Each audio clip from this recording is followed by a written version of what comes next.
안녕하세요. 위도브라더의 김PD입니다.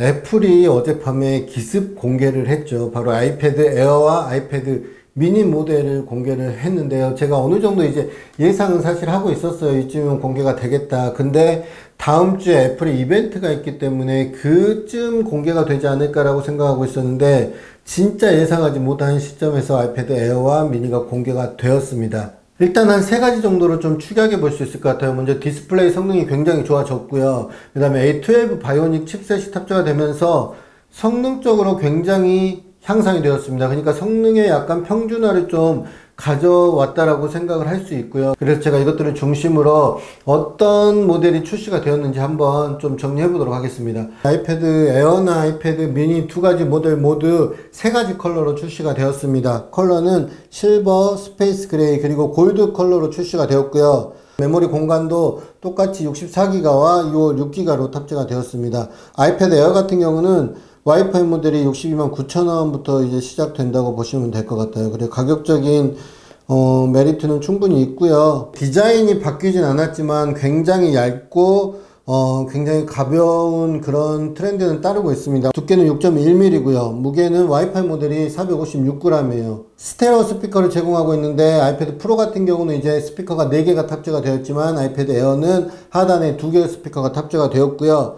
3.5파이 이어폰 잭, 헤드폰 잭이 존재합니다. 그리고 아이패드 프로와는 달리 페이스 아이디가 아닌 터치 아이디를 지원하는 모델이에요. 디스플레이는 10.5인치, 그리고 해상도는 2224에서 1668 해상도를 지원하는데 아이패드 프로와 거의 비슷한 디스플레이 스펙을 갖췄다고 보시면 되세요. 한 가지 프로모션 기능을 제외하고는 대부분의 기능이 아이패드 프로급의 디스플레이가 탑재되었다고 보시면 됩니다. P3 생영역도 지원하고 와이드 컬러 디스플레이가 탑재가 되었습니다. 물론 반사 방지 코팅도 탑재가 되었고요. 가장 크게 변한 점이 이제 A12 바이오닉 칩셋이 탑재되었다는 점이잖아요. 포토샵 CC가 곧 출시가 될 텐데 그게 출시가 되면은 포토샵 작업이라든지 사진 리터칭이라든지 이미지 작업이라든지 굉장히 유연하게 할 수 있고요. 3D 게임이라든지 여러 그런 작업들을 아이패드 에어나 아이패드 미니에서도 충분히 할 수 있게 되었습니다.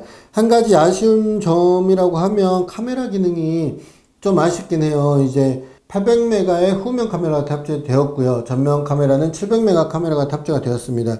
동영상 촬영 같은 경우는 1080 HD 영상까지 촬영이 가능합니다. 아이패드 미니도 아이패드 에어와 거의 이제 동일하게 업데이트가 되었어요. 한 가지 스마트 폴리오 키보드가 이제 적용이 되지 않는다는 점은 참고하시면 될 것 같아요. 컬러는 실버, 스페이스 그레이, 골드까지 세 가지 컬러로 역시나 공개가 되었습니다. 저장 공간이나 이제 이런 부분은 아이패드 에어와 동일하다고 보시면 될 것 같고요. 이 모델도 두께가 6.1mm 밖에 되지 않아요. 그리고 저는 이제 무게에서 굉장히 깜짝 놀랐는데 무게는 305g입니다. 와이파이 모델이. 그리고 역시나 내장 스테레오 스피커 2개의 스피커가 탑재가 되었습니다. 4개는 아니고요. 2개가 탑재가 되었고 페이스 아이디 대신 터치 아이디를 지원합니다. 상단에 이어폰 단자는 그대로 존재하고 있습니다. 그리고 7.9인치 디스플레이예요. 아이패드 미니도 아이패드 프로 못지않게 굉장히 좋은 디스플레이가 탑재가 되었는데요. 2040에 1536 해상도를 가지고 있고요. 트루톤 디스플레이라든지 지분 유분 방지 코팅, 그리고 전면 라미네이팅 코팅이 된 그런 디스플레이가 탑재가 되었습니다. 500니트의 밝기를 지원하고 있고요. 아이패드 에어는 기존의 이제 아이패드 9.7인치 3세대 모델의 대안이 충분히 될 것으로 저는 보입니다.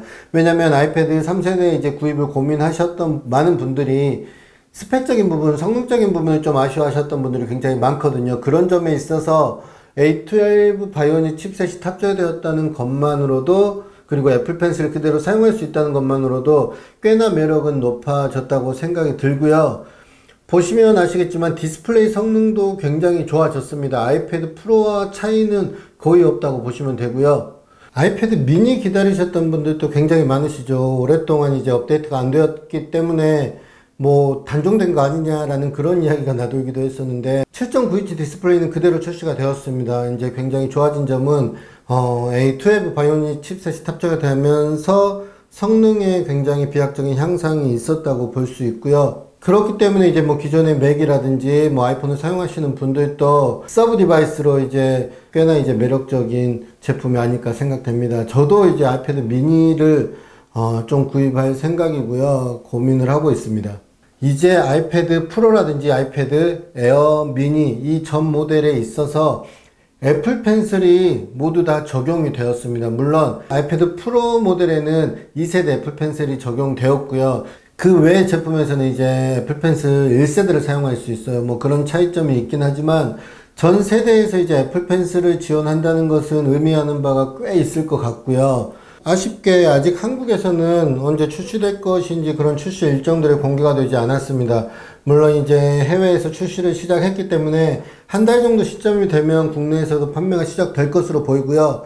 저는 이제 아이패드 에어보다는 아이패드 미니가 좀 더 끌리는 모델이기도 하고, 근데 물론 아이패드 에어 같은 경우는 3세대 이제 아이패드를 사용하셨던 분들에게 스펙적으로 굉장히 저는 큰 대안이 될 거라고 생각하고 있습니다. 여튼 저도 아이패드를 직접 만나게 되면 좀 더 자세한 리뷰로 좀 전해드릴까 하고요. 이렇게 이제 아이패드가 새롭게 출시되었다라는 점 참고하시고, 그동안 아이패드를 내가 어떤 걸 구입할까 고민을 하셨던 분들이라면 이번 기회에 이제 아이패드 구입에 대한 고민을 종결 지어도 되지 않을까 생각이 듭니다. 저는 오늘 영상은 여기까지 하고요. 저희는 다음 영상에서 또 만나도록 하겠습니다.